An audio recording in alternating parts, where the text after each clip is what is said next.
Assalamualaikum warahmatullahi wabarakatuh. Nama saya Mia Septiani Wardani dari kelas 7 SIP 1 yang ingin mempresentasikan hasil review dan analisis kritik artikel yang berjudul Pengaruh Elemen Fraud Diamond dalam Mendeteksi Kecurangan Laporan Keuangan. Abstrak. Tujuan dari penelitian ini untuk mengetahui pengaruh elemen fraud diamond yang terdiri dari elemen pressure yang diaplikasikan dengan financial stability, external pressure, dan financial target, elemen opportunity yang diaplikasikan dengan nature of industry, and effective monitoring, elemen rationalitas yang diaplikasikan dengan opini audit, dan elemen capability yang diaplikasikan dengan pergantian direksi terhadap kecurangan laporan keuangan pada perusahaan manufaktur yang terdaftar di Bursa Efek Indonesia periode 2016 sampai 2018. Sampel penelitian berjumlah 13 perusahaan dengan metode purposive sampling. Metode analisis yang digunakan adalah analisis regresi data panel. Hasil penelitian menunjukkan bahwa financial stability berpengaruh positif signifikan terhadap kecurangan laporan keuangan, external pressure berpengaruh negatif signifikan terhadap kecurangan laporan keuangan.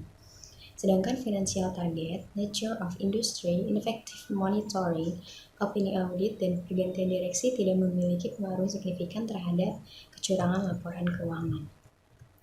Lalu yang pertama, apakah yang menjadi motivasi atau isu research gap atau fenomena yang sedang terjadi sehingga memicu penelitian ini dilakukan? Motivasi atau isu penelitian, yaitu mengetahui laporan keuangan itu merupakan instrumen yang sangat penting, menjadikan para manajer termotivasi untuk meningkatkan kinerja keuangan dengan cara melakukan sebuah kecurangan. Dengan begitu, dapat menarik para calon investor untuk menanamkan sahamnya di perusahaannya. Lalu selanjutnya ada research gap. Anisha 2016 menyatakan bahwa financial stability memiliki pengaruh positif terhadap fraudulent financial statement, berbeda dengan hasil penelitian yang dilakukan oleh Rengganis, Saribudiarsi Wirajaya, dan Suprasto 2019 yang menunjukkan bahwa financial stability tidak memiliki pengaruh terhadap financial statement fraud. Variabel external pressure yang diteliti oleh Indarto dan Gozali 2016 memiliki pengaruh positif terhadap fraudulent financial reporting, namun berbeda dengan penelitian yang dilakukan oleh Anissa 2016, yang menyatakan bahwa variabel external pressure tidak berpengaruh fraudulent financial statement. Variabel financial target yang diteliti oleh Rengganis 2019 menunjukkan pengaruh positif terhadap financial statement fraud. Namun penelitian yang dilakukan oleh Indarto dan Gozali 2016 menyatakan bahwa financial target tidak memiliki pengaruh terhadap fraudulent financial reporting. The variable nature of industry yang diteliti oleh Inayati dan Sukirman 2016 berpengaruh positif terhadap fraudulent financial reporting. Akan tetapi penelitian yang dilakukan oleh Yeshirayani dan Rahayu 2018 menyatakan bahwa nature of industry tidak berpengaruh terhadap financial statement fraud. Variabel ineffective monitoring yang diteliti oleh Agustina dan Pratomo 2019 memiliki pengaruh positif signifikan terhadap kecurangan pelaporan keuangan, berbeda hasil dengan penelitian Ulfa, Nuraina, dan Wijaya 2017 yang menunjukkan efektif monitoring tidak berpengaruh terhadap fraudulent financial reporting. Opini audit yang diteliti oleh Ulfa 2017 memiliki pengaruh signifikan terhadap fraudulent financial reporting, tetapi berbeda dengan penelitian Anisha 2016 yang menunjukkan hasil opini audit tidak memiliki pengaruh terhadap fraudulent financial statement. Variabel pergantian direksi yang diteliti oleh Amin 2018 memiliki pengaruh signifikan terhadap financial statement fraud. Sedangkan penelitian Yeshiraini dan Rahayu 2018 menyatakan bahwa pergantian direksi tidak memiliki pengaruh terhadap financial statement fraud. Fenomena, yaitu pada tahun 2016 korupsi terjadi 67% dari total kasus optional fraud di Indonesia dengan kerugian mencapai 10 miliar rupiah per tahun. Diikuti penyalahgunaan aset sebesar 31% serta penyalahgunaan laporan keuangan sebesar 2%. Pada tahun 2015 terjadi kasus kecurangan laporan keuangan yang dilakukan Toshiba melalui accounting fraud senilai 1,2 miliar US dollar Kemudian pada tahun 2018, PT SNP Finance melakukan kecurangan dengan memalsukan data dan memanipulasi laporan keuangan yang diketahui merugikan 14 bank di Indonesia hingga triliunan rupiah. Kritiknya, tidak ada kritik untuk poin ini, penulis sudah cukup menjelaskan motivasi atau isu penelitian, isu gap, dan fenomena dengan baik. Lalu yang kedua, artikel-artikel utama yang ada di dalam penelitian ini, yaitu yang pertama, Shelton 2014 menyatakan kesempatan sebagai metode kejahatan yang bisa dilakukan, seperti beban keuangan. Yang kedua, Anisha 2016 menyatakan bahwa financial stability memiliki pengaruh positif terhadap fraudulent financial statement. Yang ketiga, Renggani Saribudiasi Wirajaya dan Suprasto menunjukkan bahwa financial stability tidak memiliki pengaruh terhadap financial statement fraud. Lalu Indarto dan Gozali 2016 memiliki pengaruh positif terhadap fraudulent financial reporting. Anisha et al. 2016 menyatakan bahwa variabel external pressure tidak berpengaruh fraudulent financial statement. Rengganis 2019 menunjukkan pengaruh positif terhadap financial statement fraud. Indarto dan Gozali 2016 menyatakan bahwa financial target tidak memiliki pengaruh terhadap fraudulent financial reporting. Inayati dan Sukirman 2016 berpengaruh terhadap fraudulent financial statement reporting. Reshiraini Rahayu 2018 menyatakan bahwa nature of industry tidak berpengaruh terhadap financial statement fraud. Variabel inefektif monitoring yang diteliti oleh Agustin dan Pratomo memiliki pengaruh positif signifikan terhadap kecurangan pelaporan keuangan, berbeda dengan hasil penelitian Ulfah, Nuraini, dan Wijaya yang menunjukkan inefektif monitoring tidak berpengaruh terhadap fraudulent financial reporting. Ulfah 2017 memiliki pengaruh signifikan terhadap fraudulent financial reporting. Anisha et al. Menyatakan hasil opini audit tidak memiliki pengaruh terhadap fraudulent financial statement. Amin 2018 menyatakan memiliki pengaruh positif signifikan terhadap financial statement fraud. Dan Yesiriaini dan Rahayu 2018 menyatakan bahwa pergantian direksi tidak memiliki pengaruh terhadap financial statement fraud. Kritiknya, tidak ada kritik untuk poin ini. Penulis sudah cukup menjelaskan artikel-artikel yang menjadi referensi dalam penelitian ini.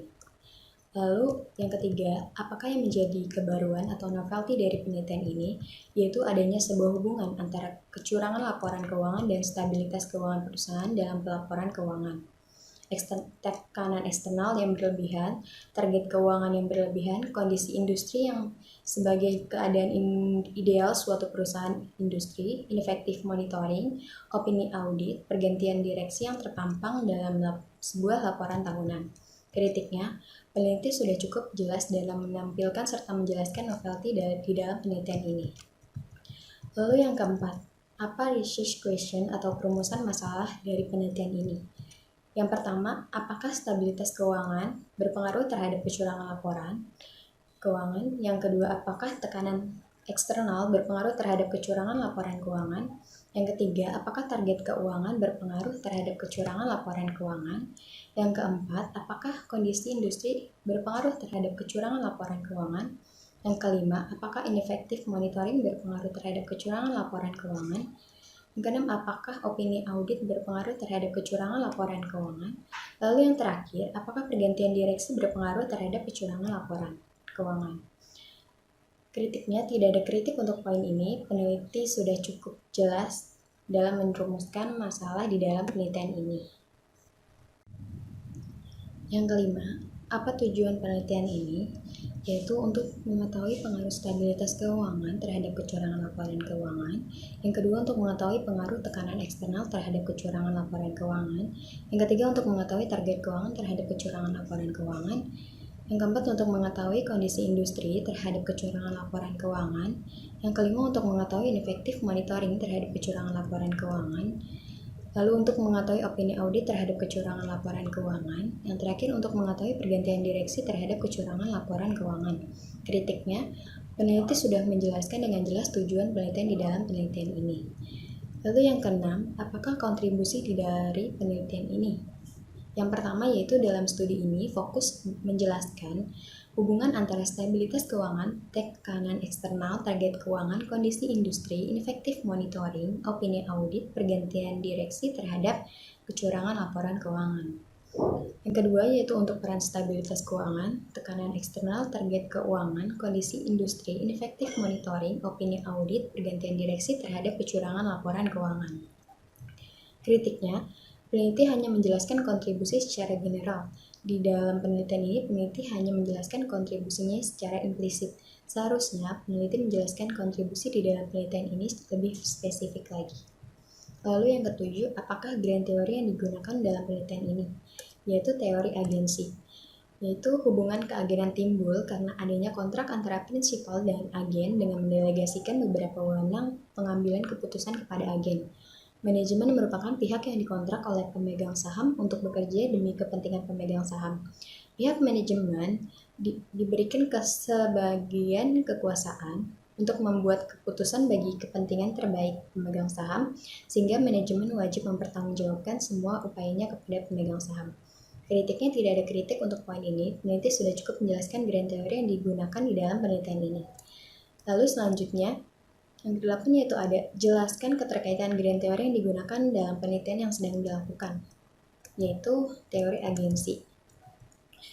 Itu kecurangan yang dilakukan oleh manajemen dalam bentuk salah saji material laporan keuangan yang merugikan investor dan kreditor yang dilakukan dengan meninggikan nilai asetnya dalam pengakuan pendapatannya, serta sebaliknya merendahkan nilai liabilitasnya dan pembebanan biaya operasional dan biaya produksinya. Di sini sudah terlihat jelas kecurangan laporan keuangannya.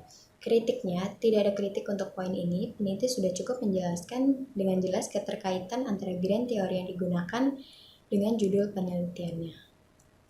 Lalu yang ke-9 ada kerangka konseptual, yaitu X1 stabilitas keuangan berpengaruh terhadap stabilitas keuangan yaitu variabel Y, X2 tekanan eksternal, yang ketiga target keuangan, lalu ada X4 kondisi industri, X5 ineffective monitoring, X6 opini audit, X7 pergantian direksi.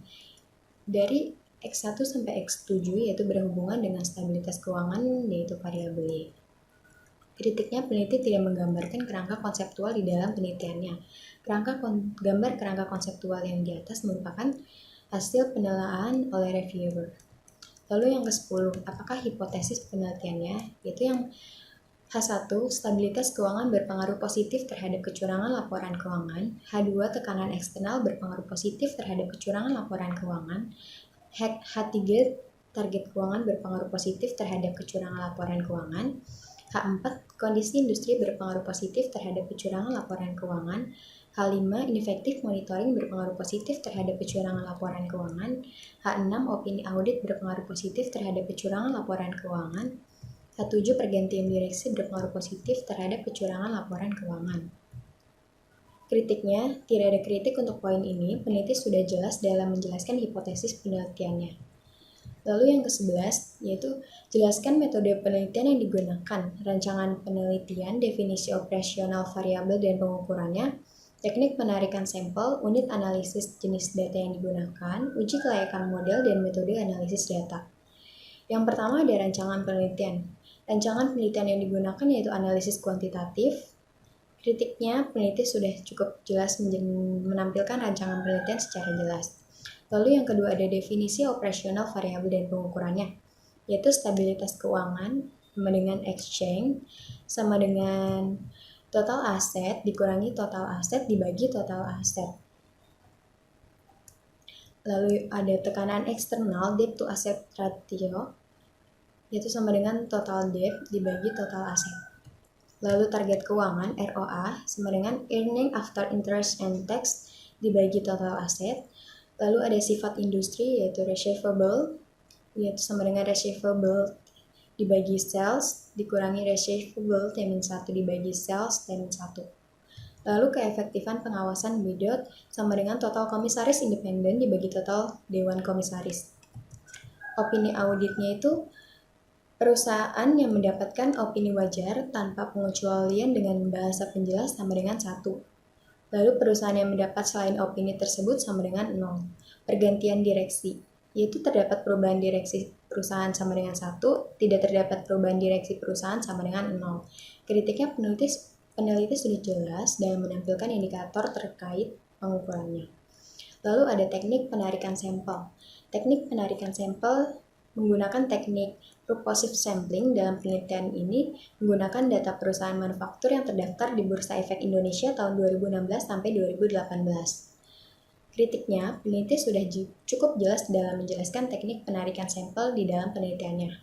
Lalu ada unit analisis, yaitu menggunakan 13 perusahaan yang memenuhi kriteria dari total populasi sebanyak 171 perusahaan yang terdaftar di Bursa Efek Indonesia tahun 2016 sampai 2018. Kritiknya, peneliti sudah cukup jelas dalam menjelaskan unit analisisnya. Lalu ada jenis data. Jenis data dalam penelitian ini adalah data primer yang diambil sendiri tanpa perantara melalui data laporan keuangan perusahaan manufaktur periode 2016 sampai 2018. Kritiknya, peneliti menampilkan jenis data penelitian tetapi secara implisit. Lalu ada uji kelayakan model, yaitu analisis kuantitatif. Kritiknya, peneliti sudah jelas dalam menampilkan uji kelayakan model. Di dalam penelitiannya, peneliti sudah menjelaskan proses uji secara terperinci mulai dari statistik deskriptif, uji T, koefisien determinasi, hingga uji F. Metode analisis data. Yang pertama itu ada tabel T uji Chow. Dari tabel tersebut, yaitu dapat terlihat berdasarkan hasil uji Chow, nilai probabilitas cross-section F 0,0205 kurang dari 0,05 dan cross-section chi-square sebesar 0,0001 kurang dari 0,05. Berdasarkan hasil tersebut, maka dapat disimpulkan bahwa fixed effect model atau FEM lebih banyak digunakan dibandingkan common effect model. Lalu yang kedua ada tabel 2 uji Hausman. Berdasarkan tabel tersebut, yaitu dapat terlihat nilai probabilitas cross-section random sebesar 0,0078 kurang dari 0,05. Berdasarkan hasil tersebut, maka dapat disimpulkan bahwa fixed effect model lebih layak digunakan dibandingkan random effect model. Lalu yang ketiga, yaitu tabel uji Lagrange multiplier. Berdasarkan gambar tersebut, yaitu nilai probabilitas cross-section Gauss-Pagans sebesar 0,8172 lebih besar dari 0,05. Berdasarkan hasil tersebut, maka dapat disimpulkan bahwa common effect model lebih layak digunakan dibandingkan random effect model. Kritiknya, tidak ada kritik untuk poin ini. Peneliti sudah menampilkan dan menjelaskan dengan jelas jenis metode analisis data yang digunakan di dalam penelitiannya. Lalu ada hipotesis penelitian, yaitu KLK IT sama dengan beta 0 ditambah beta 1 FSIT ditambah beta 2 XPIT ditambah beta 3 FTIT ditambah beta 4 NIIT ditambah beta 5 IMIT ditambah beta 6 AOIT ditambah B7 Dechen IT ditambah IT. Kritiknya, peneliti sudah jelas dalam menampilkan persamaan regresi dalam penelitiannya. Yaitu yang ke-13, jelaskan pembahasan hasil penelitian, statistik deskriptif, hasil uji kelayakan model, hasil uji hipotesis, yaitu jelaskan hipotesis yang terbukti dan yang tidak terbukti dan pembahasannya. Yang pertama ada statistik deskriptif. Dapat terlihat dari tabel tersebut, yaitu nilai min terbesar dialami oleh variabel finansial target, yaitu sebesar 11,40103. Sementara variabel nature of industry memiliki nilai min terkecil, yaitu sebesar 0,008744. Lalu median terbesar dialami oleh variabel finansial target, yaitu sebesar 10,93000, sementara variabel opini audit AO dan variabel pergantian direksi DC memiliki nilai median terkecil, yaitu masing-masing sebesar 0,00000. Lalu ada maksimum terbesar dialami oleh variabel finansial target, yaitu sebesar 22,73000, sementara variabel nature of industry memiliki nilai maksimum terkecil, yaitu sebesar 0,142000. Minimum terbesar dialami oleh variabel finansial target, yaitu sebesar 3,710000, sementara variabel nature of industry memiliki minimum terkecil, yaitu sebesar 0,061000. Lalu ada nilai standar deviasi terbesar dialami oleh variabel financial target, yaitu sebesar 4,825712, yang berarti bahwa variabel financial target memiliki tingkat resiko yang lebih tinggi, mengalami perubahan dibandingkan dengan variabel-variabel yang lain selama periode penelitian. Sementara variabel nature of industry mempunyai tingkat risiko yang paling rendah, karena memiliki standar deviasi terkecil yaitu sebesar 0,036201. Hal ini menunjukkan bahwa variabel nature of industry selama periode penelitian mengalami perubahan yang tidak terlalu fluktuatif. Lalu ada sweetness. Untuk variabel kecurangan laporan keuangan, financial stability, nature of industry, dan opini audit memiliki nilai di atas 0, yang berarti bahwa asimetri distribusi data sekitar mean tidak normal. Sedangkan variabel external pressure, financial target, ineffective monitoring, dan pergantian direksi memiliki nilai di sekitar 0, yang berarti bahwa asimetri distribusi data sekitar mean bersifat normal. Lalu kurtosis. Untuk variabel kecurangan laporan keuangan, financial stability, financial target, nature of industry, dan opini audit memiliki nilai kurtosis lebih dari 3, yang berarti bahwa ketinggian distribusi data tidak normal, sementara variabel external pressure, ineffective monitoring, dan pergantian direksi memiliki nilai kurtosis kurang dari 3, yang berarti bahwa ketinggian distribusi data bersifat normal. Lalu ada nilai Jerkebera untuk variabel kecurangan laporan keuangan sebesar 349,3826, financial stability sebesar 47,94850, external pressure sebesar 2,758341, financial target sebesar 2,930091, nature of industry sebesar 25,43350, ineffective monitoring sebesar 2,507880, opini audit sebesar 19,15078, dan pergantian direksi sebesar 6,906250. Lalu ada hasil uji kelayakan model. Yang pertama ada uji F. Berdasarkan hasil yang ditampilkan oleh gambar itu, pada fixed effect model menunjukkan bahwa nilai F statistik sebesar 4,253021, sementara F table sebesar 2,32. Dengan demikian, F statistik 4,253021 lebih besar dari F table, yaitu 2,32, dan nilai probabilitas F statistik 0,001379 lebih kecil dari 0,05. Maka dapat disimpulkan bahwa variabel-variabel independen dalam penelitian ini yang terdiri dari financial stability, external pressure, financial target, nature of industry, ineffective monitoring, opini audit, dan pergantian direksi dengan secara bersama-sama memiliki pengaruh terhadap kecurangan laporan keuangan. Lalu ada uji R kuadrat. Berdasarkan hasil fixed effect model, nilai HHR square sebesar 0,619267, artinya bahwa variasi perubahan naik turunnya kecurangan laporan keuangan dapat dijelaskan oleh penelitian ini sebesar 61,9267%. Sementara sisanya 38,0733% dijelaskan oleh variabel-variabel lain yang tidak diteliti dalam penelitian ini. Lalu ada uji T. Berdasarkan gambar tersebut, hasil perhitungan dapat terlihat bahwa dari ketujuh variabel tersebut, yaitu financial stability, external pressure, financial target, nature of industry, ineffective monitoring, opini audit, dan pergantian direksi, hanya variabel financial stability dan external pressure yang berpengaruh terhadap laporan kecurangan laporan keuangan. Lalu ada uji hipotesis, yaitu berdasarkan gambar tersebut dapat terlihat dari yang pertama ada variabel financial stability memiliki nilai T statistik 3,224050, sedangkan nilai T table sebesar 1,69552.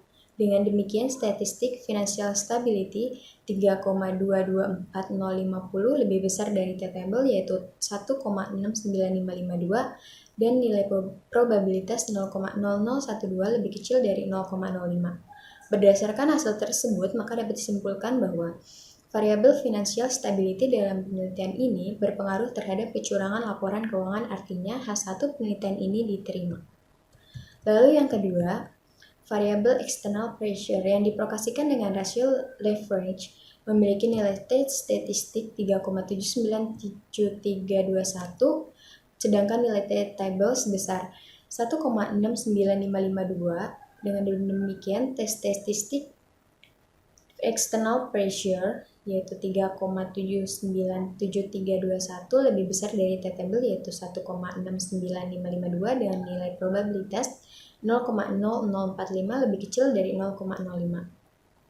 Berdasarkan hasil tersebut, maka dapat disimpulkan bahwa variabel external pressure dalam penelitian ini memiliki pengaruh terhadap kecurangan laporan keuangan. Nilai koefisien regresi variabel external pressure sebesar min 2,768427. Hal ini menggambarkan bahwa variabel external pressure berpengaruh negatif terhadap kecurangan laporan keuangan. Dengan demikian, hipotesis kedua atau H2 ditolak. Lalu yang ketiga, yaitu ada variabel financial target memiliki nilai T statistik 1,574347, sedangkan nilai T-table sebesar 1,69552. Dengan demikian, tes statistik financial target yaitu 1,574347 lebih kecil dari T-table yaitu sebesar 1,69552 dan nilai probabilitas 0,1319 lebih kecil dari 0,05. Berdasarkan hasil tersebut, maka dapat disimpulkan bahwa variabel financial target dalam penelitian ini tidak memiliki pengaruh terhadap kecurangan laporan keuangan. Artinya hipotesis ketiga atau H3 dalam penelitian ini ditolak. Lalu ada variabel nature of industry, yaitu memiliki nilai tes statistik 0,183682, sedangkan nilai T-table sebesar 1,69552.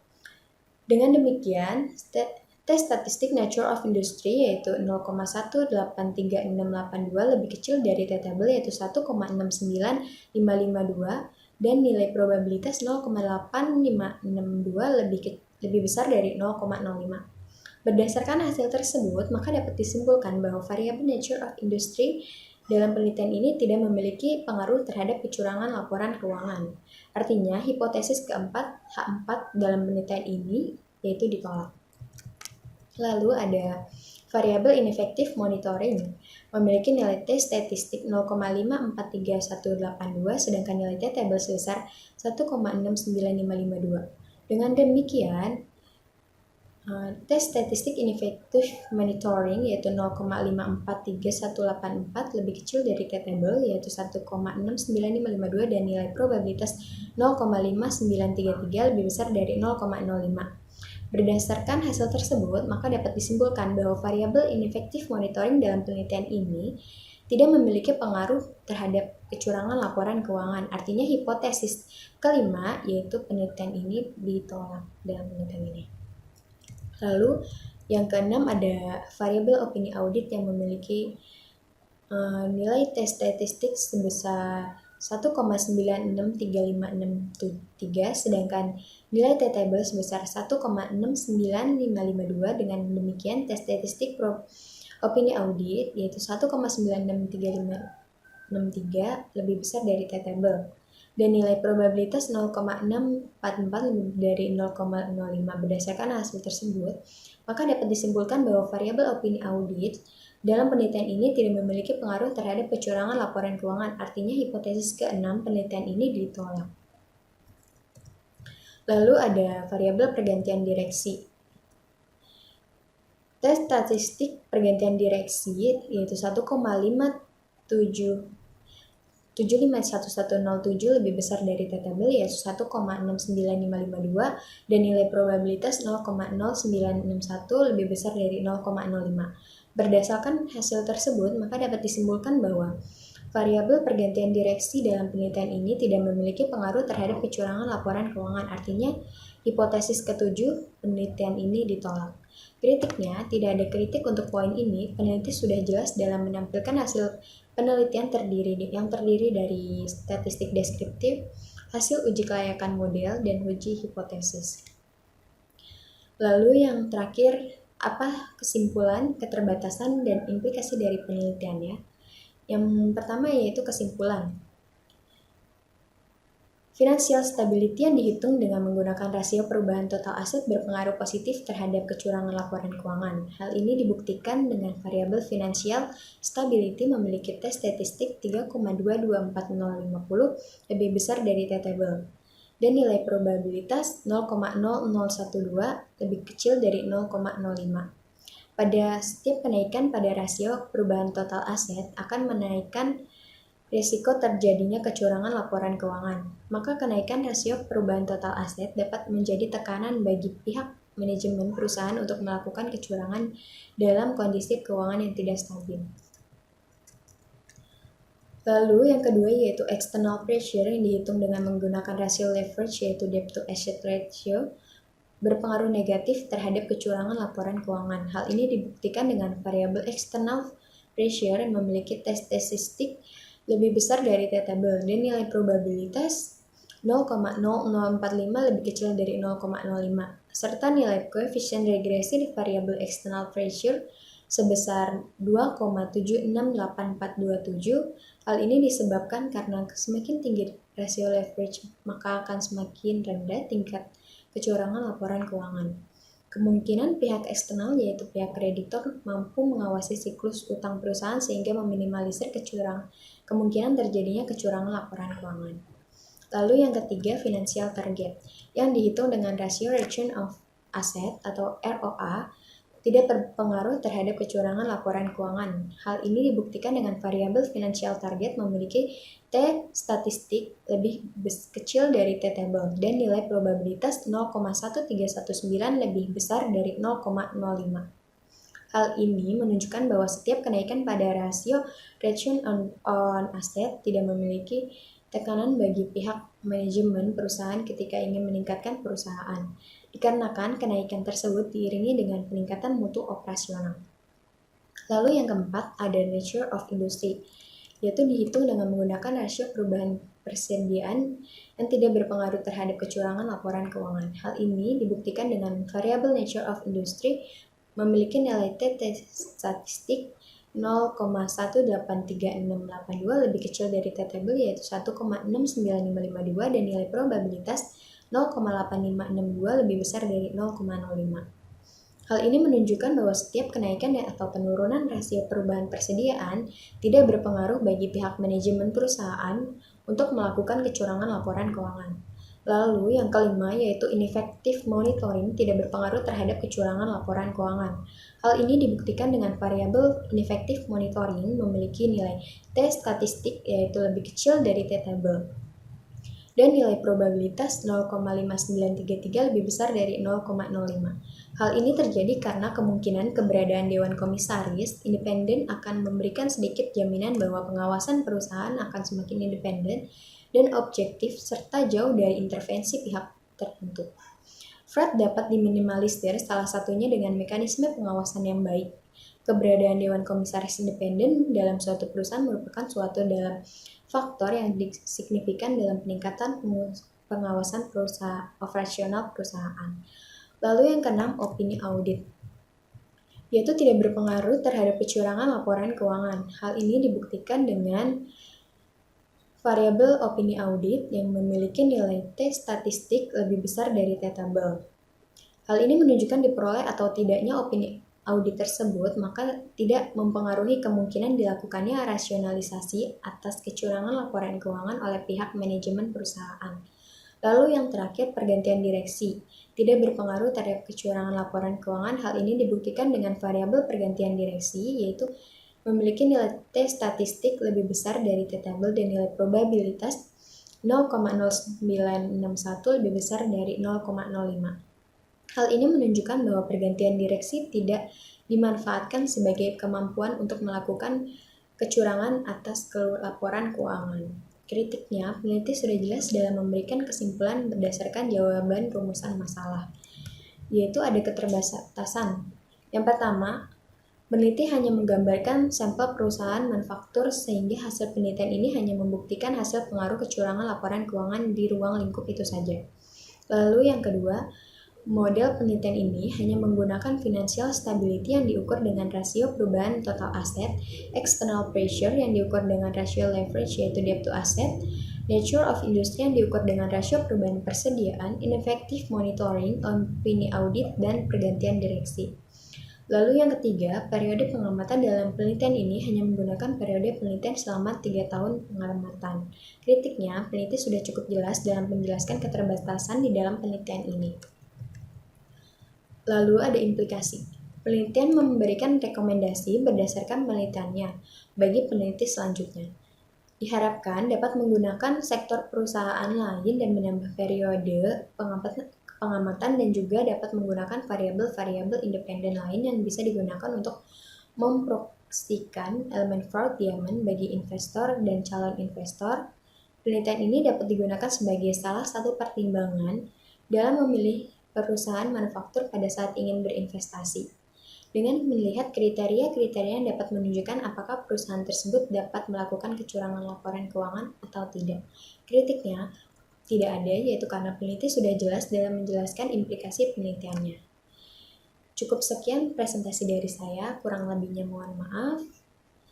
Wassalamualaikum warahmatullahi wabarakatuh. Terima kasih, semoga bermanfaat.